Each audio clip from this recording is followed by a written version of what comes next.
하나님 말씀은 마가복음 10장 1절에서 12절까지의 말씀입니다. 연수로는 신약성경 70면쯤에 있습니다. 제가 하나님 말씀 봉독합니다. 예수께서 거기서 떠나 유대 지경과 요단강 건너편으로 가시니 무리가 다시 모여들거늘 예수께서 다시 전례대로 가르치시더니 바리새인들이 예수께 나와 그를 시험하여 묻되 사람이 아내를 버리는 것이 옳으니까 대답하여 이르시되 모세가 어떻게 너희에게 명하였느냐 이르되 모세는 이혼 증서를 써주어 버리기를 허락하였나이다. 예수께서 그들에게 이르시되 너희 마음이 완악함으로 말미암아 이 명령을 기록하였거니와 창조 때로부터 사람을 남자와 여자로 지으셨으니 이러므로 사람이 그 부모를 떠나서 그 둘이 한 몸이 될지니라. 이러한즉 이제 둘이 아니요 한 몸이니 그러므로 하나님이 짝지어 주신 것을 사람이 나누지 못할지니라 하시더라. 집에서 제자들이 다시 이 일을 물으니 이르시되 누구든지 그 아내를 버리고 다른 데로 장가드는 자는 본처에게 간음을 행함이요 또 아내가 남편을 버리고 다른 데로 시집가면 간음을 행함이니라. 아멘. 오늘 말씀의 제목은요, 이혼과 결혼이라는 제목이에요. 우리는 아직 결혼도 안 했는데 무슨 이혼이 나오고 그러느냐 할 수가 있어요. 그런데 여러분, 오늘 말씀을 잘 들으시면서 여러분이 아직 결혼 안 했잖아요. 그러니까 여러분 인생에 가장 소중하고 중요한 기회가 남아 있어요. 상혁이 빼고. 아직 안 했잖아. 그 기회가 있어요. 누구라고도 결혼할 수 있으니까 기회가 있으니까 오늘 말씀을 잘 들어보세요. 들어보셔서 아직 시작하지 않았으니까 여러분의 눈을 잘 키우시고 신앙 안에서 어떤 배우자를 만나고 결혼을 하고 어떻게 살아가야 되느냐, 그것을 좀 생각하는 시간이 되었으면 좋겠어요.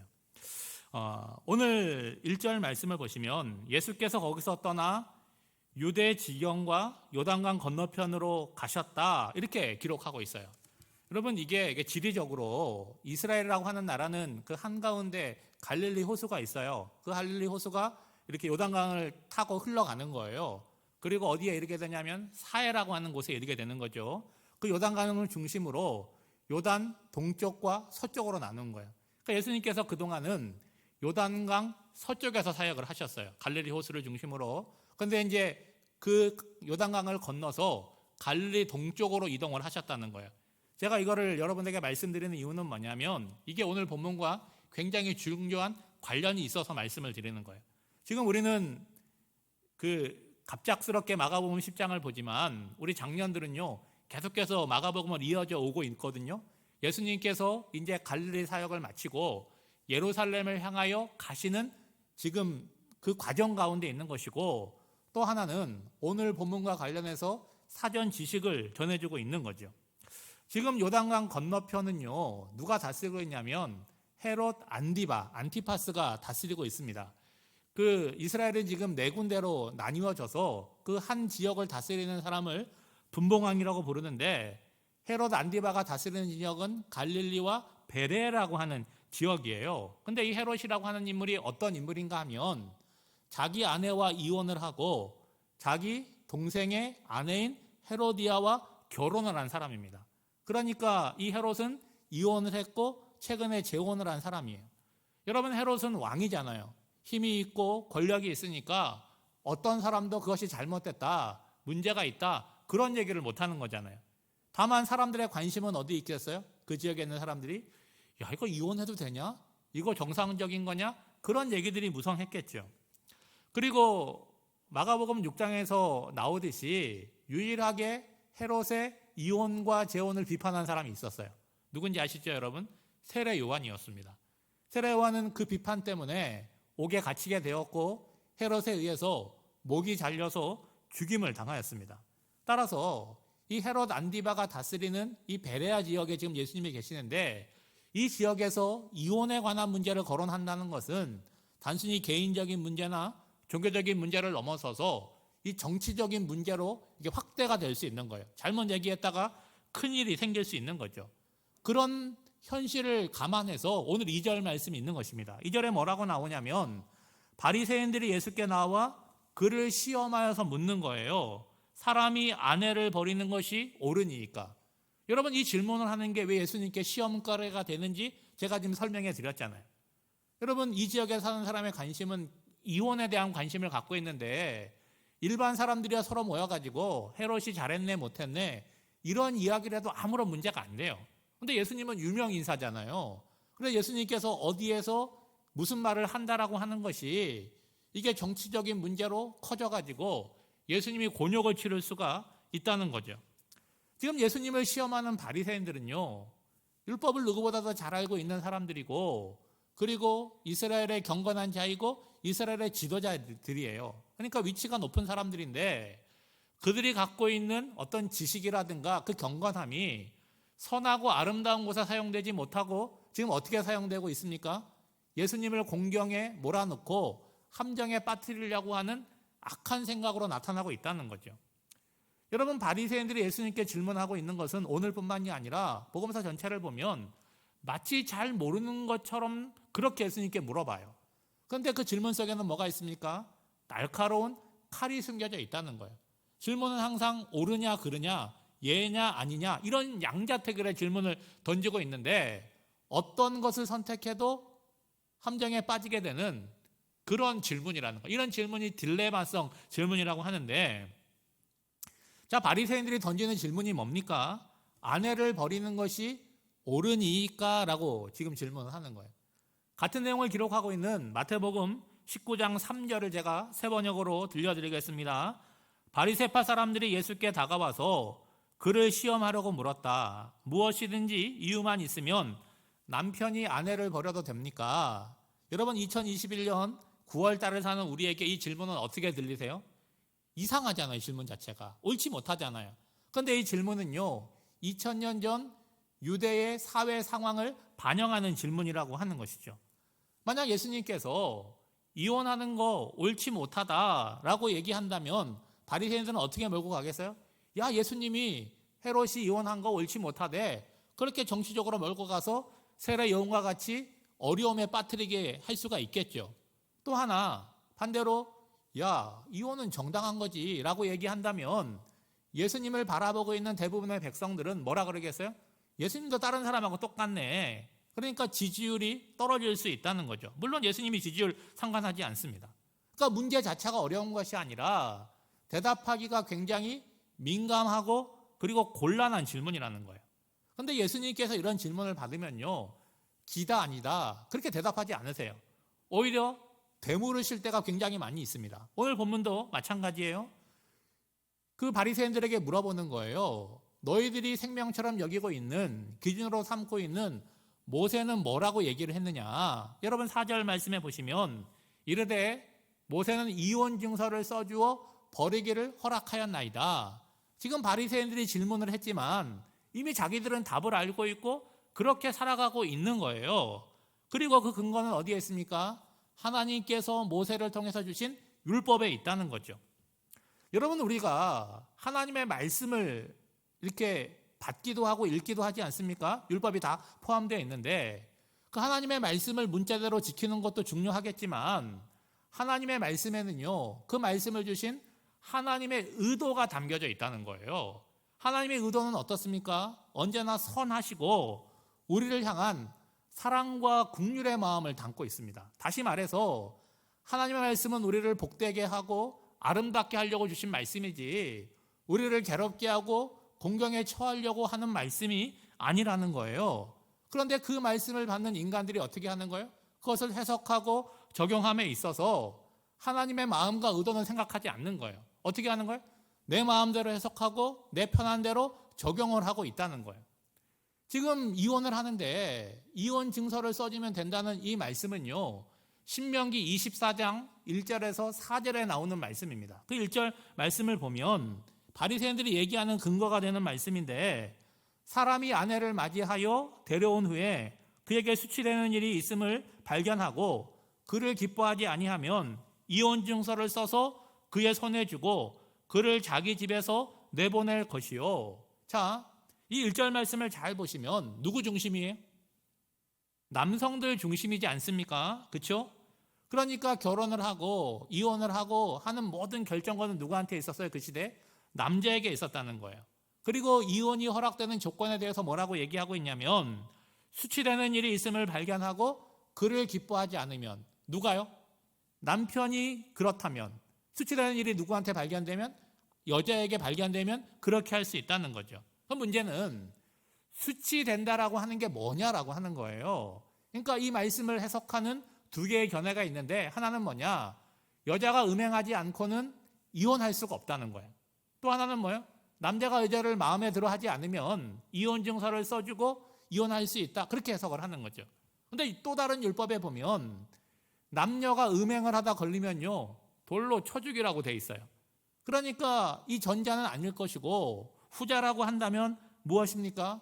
수치라는 일의 어떤 기준이라고 하는 것이 객관적인 기준이 있는 것이 아니라 남편이 볼 때 마음에 들지 않으면 할 수 있는 어떤 주관적인 그런 해석과 이해, 감정에 달려 있다라고 하는 것이죠. 그러니까 이혼할 수 있는 어떤 기준이 명확하지 않으니까 여자들은 결혼하기 전에도 약자인데 결혼한 후에도 어때요? 남편이 무슨 말 하면 그게 합리적이냐 합리적이 아니냐 상관없이 눈치를 봐야 되고 따를 수밖에 없는 그런 약자의 입장이라는 거죠. 그러니까 모세가 이혼의 조건으로 제시한 이혼 증서는요 본래는 뭐예요? 이혼을 허락함이 위함이 아니라는 거예요. 남자들이 아내가 마음에 안 들어서 쫓아내게 될 때에 그냥 쫓아내지 말아라. 반드시 이혼 증서를 써줘야 된다. 그래야지만 재혼할 수 있고 사회적으로 보호를 받을 수 있는 그런 문서였다라고 하는 거죠. 그런데 현실적으로 볼 때 이혼 증서를 써주라고 하는 이 모세의 명령이 어떻게 해석이 되는 거예요? 남자들한테 너희들 마음에 들지 않으면 이혼 증서만 써주면 얼마든지 이혼할 수 있다. 그렇게 악용이 되고 있었다는 거예요. 그러면 여러분 어느 누구든지 모세가 잘못됐다, 율법이 잘못됐다 그렇게 말을 할 수 없던 시대였다는 거죠. 근데 예수님께서 이 말씀을 들으시고 이제 반박을 하는 거예요. 어떻게 반박을 하냐면 너희들은 이혼에 관한 얘기를 하지만 나는 결혼의 본질에 대해서 말하겠다라고 하는 거죠. 그리고 그것에 앞서 이혼 증서를 써주라는 모세의 명령이 왜 있게 되었는지를 먼저 말씀하잖아요. 그것은 이혼을 허락한다는 게 아니에요. 예? 인간의 마음이 완악하기 때문에, 악하기 때문에 그렇다는 것이죠. 이 말은 이혼에 대한 규정이 하나님께서 원해서 만들어진 것이 아니라 인간의 악한 마음 때문에 어쩔 수 없이 만들어진 제도라고 하는 것이죠. 그럼 이 얘기를 바리새인들이 듣게 되면 어떤 느낌이 들겠어요? 예수님이 모세가 틀렸고 율법이 틀렸다라고 얘기를 하네? 그렇게 받아들일 수 있잖아요. 그런데 예수님의 입장은 어떤 거예요? 율법을 주신 하나님의 의도와 상관없이 자기들 마음대로 아내를 버리는데 모세와 율법을 이용하고 있다라고 보는 것이죠. 여러분 이혼이라고 하는 거는요 반드시 결혼을 전제하지 않습니까? 여러분 앞으로 누군가를 사랑하게 되면 사랑의 완성이 뭐예요? 그게 결혼일 수 있잖아요. 근데 완성된 사랑이 깨져버리는 게 뭐예요? 그게 이혼이잖아요. 그러니까 이혼은 언제나 결혼에서 파생이 되는 거죠. 그렇다면 여러분 이혼을 논하기 이전에 뭐부터 살펴봐야 되는 거예요? 근본적인 뿌리가 되는 결혼이 뭐냐 하는 것을 살펴봐야 되겠죠. 모세를 앞세워 주장하는 바리새인들을 향해서 예수님은 이렇게 말씀을 시작합니다. 오늘 본문 6절 말씀이에요. 창조 때로부터 사람을 남자와 여자로 지으셨으니, 자, 이혼의 근거는 어디로부터 시작이 되는 거예요? 모세로부터 시작이 되지만 결혼의 근거는 모세를 지나서 더 거슬러 올라가요. 어디까지 거슬러 올라갑니까?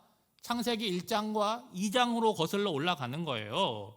이 말씀은요, 결혼이라고 하는 것은 인간이 만든 제도가 아니라 하나님의 창조 질서에 근거하고 있다는 것이죠. 하나님이 세상을 창조하시고 사람을 만드셨잖아요. 그리고 그 코에 생기를 부어 넣으시니까 남자가 되었어요. 그리고 남자의 갈비뼈를 취해서 살을 붙여서 만든 존재가 여자 아닙니까? 여자를 만드신 이유가 창세기 2장 18절에 나와요. 여호와 하나님이 이르시되 사람이 혼자 사는 것이 좋지 아니하니 내가 그를 위하여 돕는 배필을 지으리라 하시니라. 그러니까 창조 때부터 하나님이 사람을 남자와 여자로 지으셨다는 것은 하나님의 창조 질서에 근거하고 있는 거예요. 그 질서는요 분명하게 두 가지를 우리에게 말하고 있는데 하나는 뭐예요? 창조주 하나님의 거룩하심입니다. 또 하나는 뭐예요? 하나님의 형상을 따라 지음받은 인간의 존엄함이라고 하는 거죠. 창조 질서를 놓고 볼 때 결혼이 필요한 이유가 두 가지가 있는 거예요. 하나는 뭡니까? 혼자 사는 것이 좋지 않다는 거예요. 누가 볼 때 그렇다는 거예요? 하나님이 보실 때에 혼자 사는 것이 좋지 않다는 거예요. 또 하나 이유는 뭡니까? 남자도 부족하고 여자도 부족하다는 거예요. 그래서 서로에게 도와주는 배필이 필요하다는 거예요. 그러니까 남자와 여자가 결혼을 해서 가정을 이룬다라고 하는 것은 서로의 부족함을 채워주는 하나의 완성을 향해서 가는 방향이라고 얘기할 수 있겠죠. 문제는 뭐냐? 인간이 죄를 짓고 타락을 하고 허물을 갖고 살지 않습니까? 그게 뭐예요? 하나님의 창조 질서를 깨트리는 거예요. 그거는 뭐예요? 하나님의 뜻과 명령 나 싫다. 내가 질서를 만들고 내가 하고 싶은 대로 살겠다라고 이야기를 하는 거예요. 여러분, 아담이 처음 하나님이 데려다 주시는 여자를 보고 뭐라 그랬는지 아세요? 이는 내 뼈 중에 뼈요, 내 살 중에 살이다. 무슨 얘기입니까? 와, 이쁘다, 와, 아름답다, 너무 마음에 든다, 한눈에 반했다, 그런 노래를 부른 거잖아요. 근데 그 마음이 언제까지 갔습니까? 하와로 인해서 선악과를 따먹고 나니까 마음이 금방 변했잖아요. 누구에게 책임을 돌리는 거예요?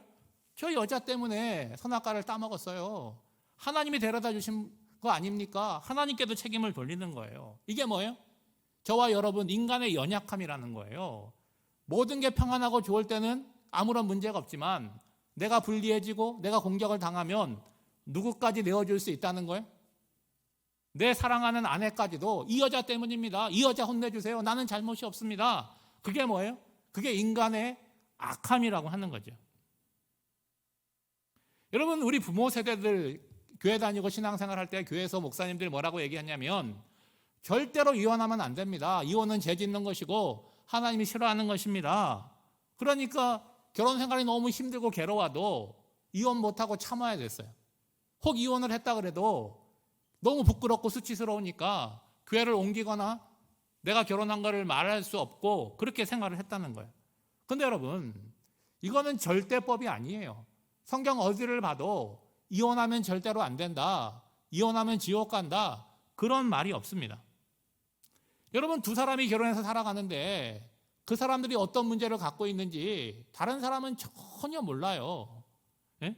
그러니까 이혼의 여부가 누군가를 판단하고 정죄하는 기준이 될 수 없다는 거예요. 여러분, 톨스토이의 소설 가운데 안나 까레리나라고 하는 그런 장편 소설이 있어요. 그 소설은요, 첫 문장이 굉장히 유명합니다. 혹 아는 분들이 있을 텐데, 행복한 가정은 모두 엇비슷하나 불행한 가정은 불행한 이유가 제각각 다르다. 이게 첫 문장이에요. 여러분, 행복한 가정이 100가정이 있으면요, 행복한 이유는 똑같아요. 서로 사랑하고 말이 통해요. 그런데 불행한 가정이 100가정이 있으면 그 100가정마다 불화의 이유가 다 다르다는 거예요. 분명한 사실은 결혼이라고 하는 것은 하나님께서 창조 때에 만드신 제도이고, 이혼이라고 하는 것은 인간의 연약함과 완악함에서 생겨난 거죠. 여러분, 이혼에 대한 분명한 하나님의 뜻이요, 말라기 2장 16절에 나옵니다. 새 번역이에요. 들어보세요. 나는 이혼하는 것을 미워한다.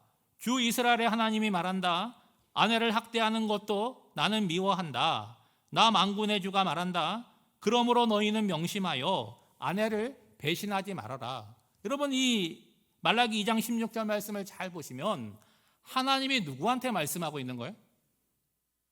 남편 된 자들에게 말하고 있는 거잖아요. 근데 이 말씀을 우리가 딱 끊어 읽고 나는 이혼하는 거 미워한다, 하나님이 이혼하는 거 미워하신대, 싫어하신대, 그러면은 하나님의 말씀을 잘못 받은 거잖아요.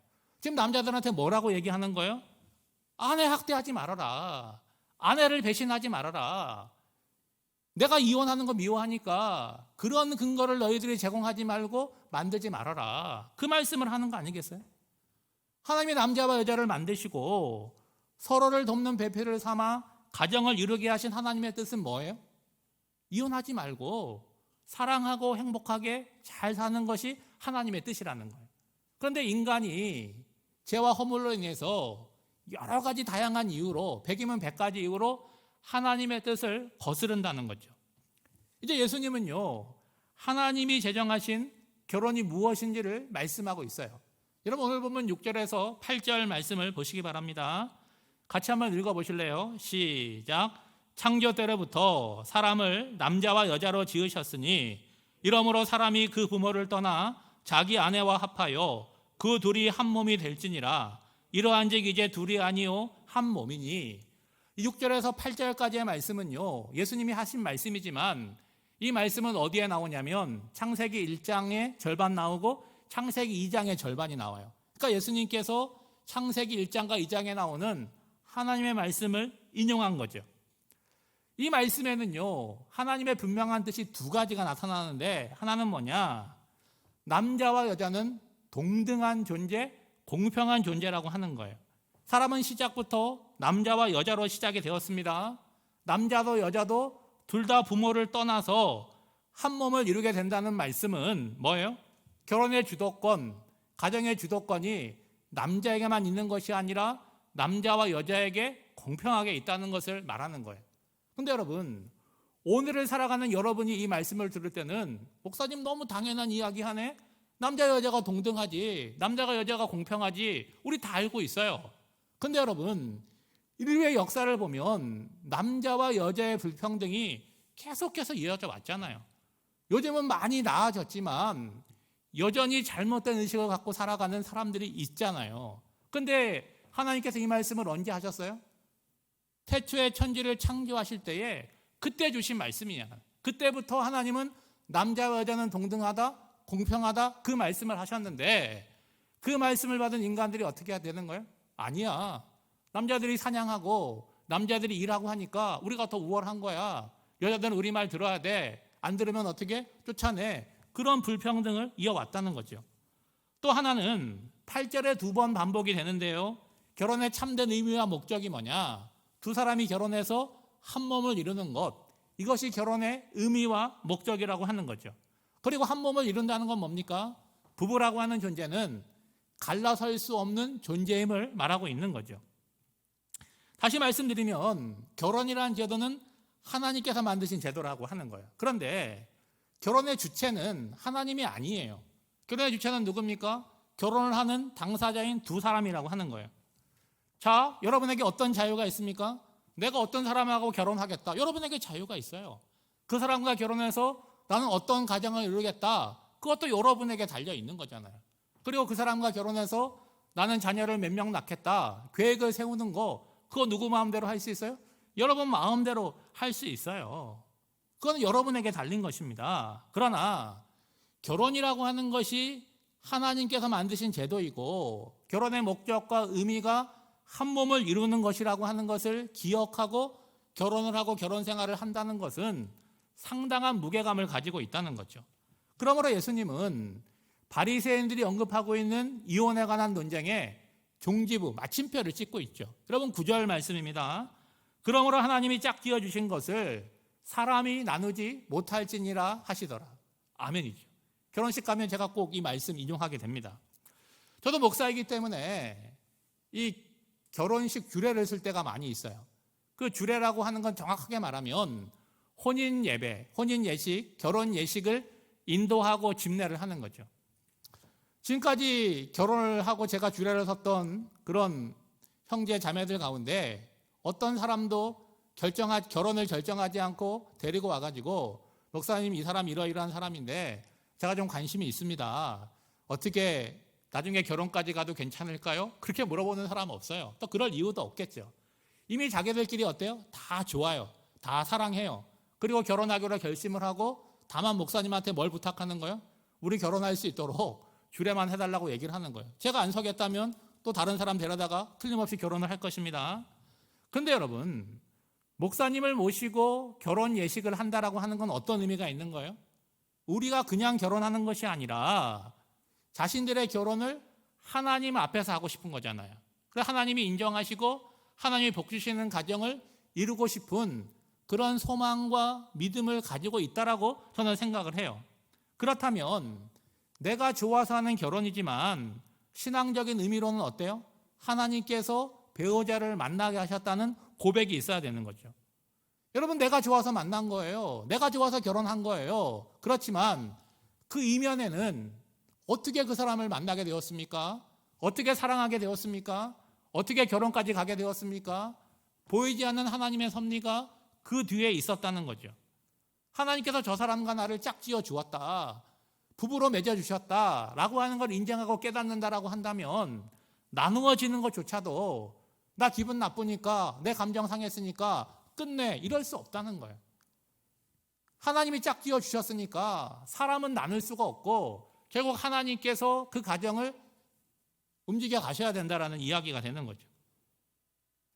여러분, 아직 결혼 안 하셨으니까 이 결혼을 한다라고 하는 것과 결혼 생활은요 아주 다릅니다.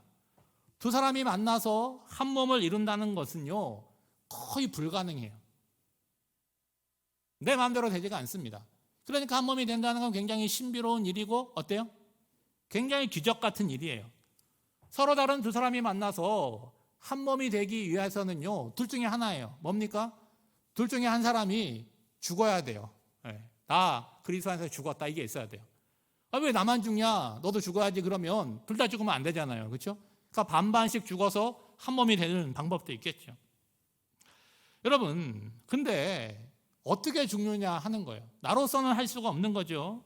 우리 모두는 다 이기적인 존재이기 때문에 나는 변화되고 싶지 않아요. 나는 결혼 전에 있는 모습 그대로 살고 싶어요. 그러니까 누구를 공격하는 거예요? 배우자에게 얘기하는 거예요. 너 좀 바뀌어야 된다. 너 문제 있다. 너가 달라져야 된다. 그런 얘기를 하는 거죠. 근데 여러분, 그게 참 어려운 거죠. 여러분, 두 사람이 만나가지고 한 몸을 이루는 거는요 사람의 힘으로는 안 됩니다. 그래서 뭐가 필요한 거예요? 신앙이 필요한 거예요. 예수 그리스도 외에는요 두 사람이 하나 되는 방법이 없습니다. 남편도 그리스도의 십자가 안에서 죽어야 되는 것이고, 아내도 그리스도의 십자가 안에서 죽어야 돼요. 그러니까 그리스도로 인해서 변화되는 두 사람이 새 가정을 이루게 될 때 그 가정이 어떤 가정이 되는 거예요? 하나님이 기뻐하시고 원하시는 가정이 된다는 거예요. 여러분, 부모님을 한번 보세요. 여러분의 부모님들은 화목하세요? 가끔 이렇게 다투고 그러지 않으세요? 그러면 왜 다투십니까?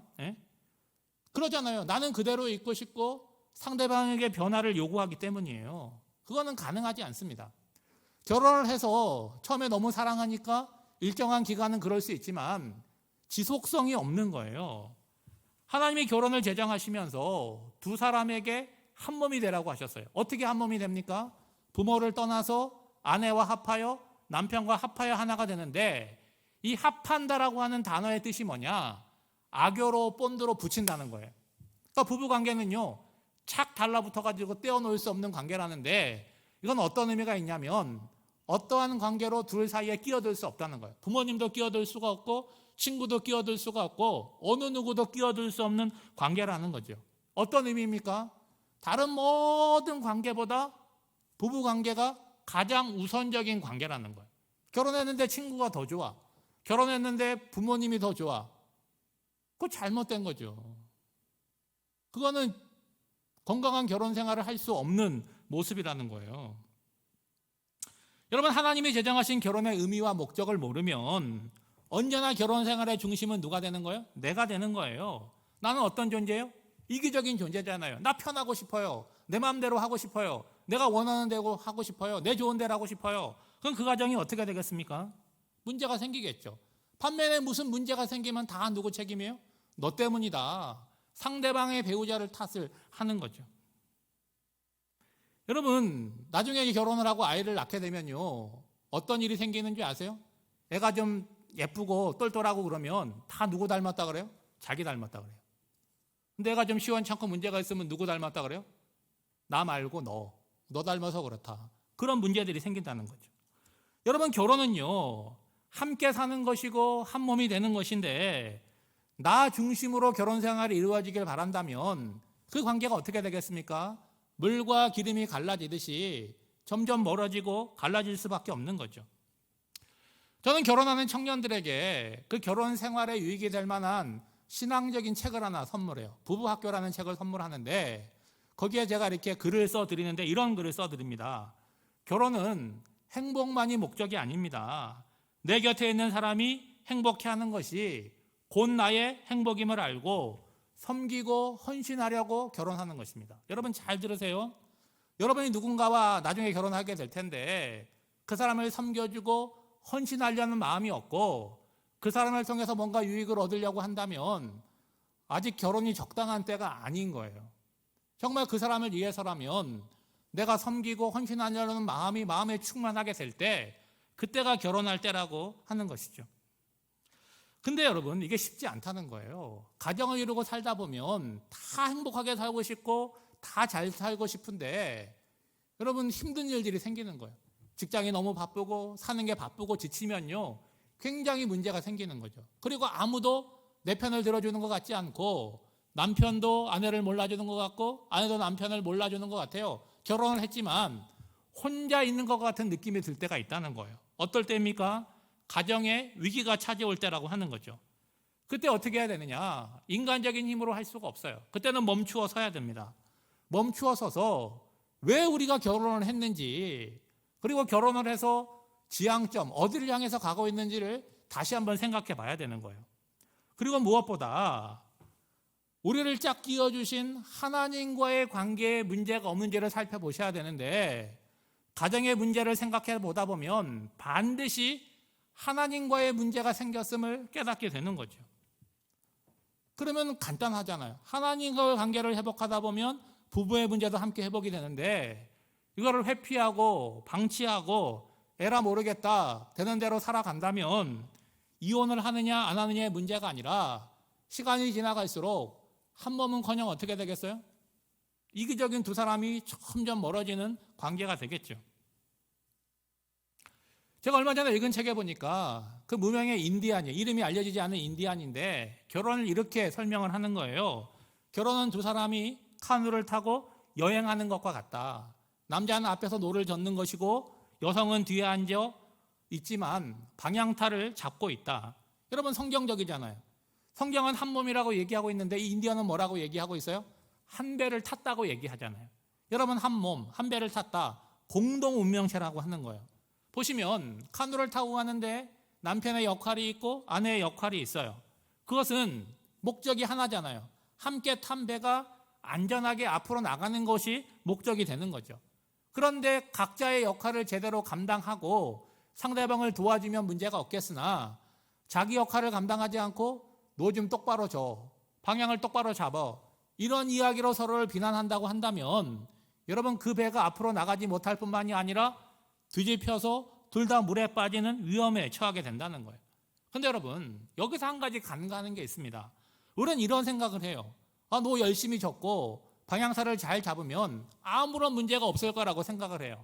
그런데 그렇지 않습니다. 여러분 인생에는요 많은 변수들이 있어요. 자, 카누를 타고 앞으로 전진하는데 배에 바위가 있어요. 물속에. 그러면 그거 몰랐으면 어떻게 되겠습니까? 배 다 깨져버리겠죠. 배를 타고 앞으로 열심히 노젓고 방향타 잡고 가는데 먹구름이 와가지고 비가 내리고 풍랑이 쳐요. 그럼 그 배가 안전하겠습니까? 그러니까 남편의 역할을 하고 아내의 역할을 하지만 하나님의 도와주심이 그 가정 가운데 있어야 한다는 거예요. 그러니까 여러분 이기적인 존재, 죄된 존재가 가정의 주인이 되려고 애쓰다 보면 문제가 생기니까 결혼을 하셨거나 앞으로 결혼을 한다면 나도 주인이 되지 말고 너도 주인이 되지 말고 예수님이 우리 가정의 주인이 되셔야 된다는 거예요. 결혼을 제정하시고 가정을 만들고 이끌어 가시는 하나님만이 우리 가정의 주인이 되어야 된다는 거죠. 여러분 이혼 안 하면 좋죠. 왜 이혼을 합니까? 결혼을 해서 행복하게 잘 사는 것이 좋죠. 그러니까 하나님이 결혼과 가정을 통해서 원하시는 바가 있잖아요. 그게 뭡니까? 한 몸을 이루는 것이고 남편은 아내에게, 아내는 남편에게 돕는 배필이 되어주는 거잖아요. 그러니까 그 방향을 향해서 빨리 가든 늦게 가든 그 방향으로만 가고 있으면 그 가정은 아무 문제가 없고 잘하고 있는 거예요. 오늘 여러분에게 결혼에 대한 성경적인 원리를 말씀드렸어요. 쉬운 거 아닙니다. 그게 쉬우면 여러분 성경에도 이혼에 관한 내용이 나오고 우리나라의 그 결혼을 하고 이혼하는 비율이 가장 높은 일도 생기지 않을 거예요. 저는 여러분이 신앙적인 기준을 좀 가지면 좋겠어요. 세상에서는 여자들이 남자를 어떤 눈으로 봅니까? 또 남자들은 여자를 어떤 기준으로 고릅니까? 그런 기준들이 있을 거예요. 근데 여러분 신앙적인 기준이 있으셔야 돼요. 세상적인 기준, 예쁘고 아름다운 사람, 또 어떤 능력이 있는 사람, 뭐 좋죠. 그런데 그런 것들이 결혼 생활에 도움이 될지는 모르지만 결정적인 역할을 하지 못한다는 거예요. 여러분, 신앙 안에서, 교회 안에서 어떤 사람을 눈여겨보시기 바랍니다. 세상적인 기준으로는 조금 부족할지 모르겠지만 신앙이 있는 사람, 믿음이 있는 사람, 하나님의 은혜에 사로잡혀 있는 사람들을 눈여겨보세요. 그리고 그것을 여러분의 삶의 기준으로 삼아보시면 좋겠어요. 꼭 교회에만 있는 건 아니겠죠. 드물지만 여러분이 다니는 직장이나 또 여러분이 속해 있는 어느 공동체에 교회를 다니고 신앙생활을 하고 있다는 사람이 있다면 눈여겨보세요. 그리고 하나님께 기도해보세요. 그렇게 배우자를 찾아야지 인간적인 눈으로 오늘 좋은 사람, 그리고 한두 해 같이 살면 좋은 사람, 그런 사람을 만나게 되면 여러분 그 가정이 건강하고 온전하게 서기가 쉽지 않다는 거죠. 무엇보다 아직 결혼하지 않으셨다라고 한다면 하나님께 기도하세요.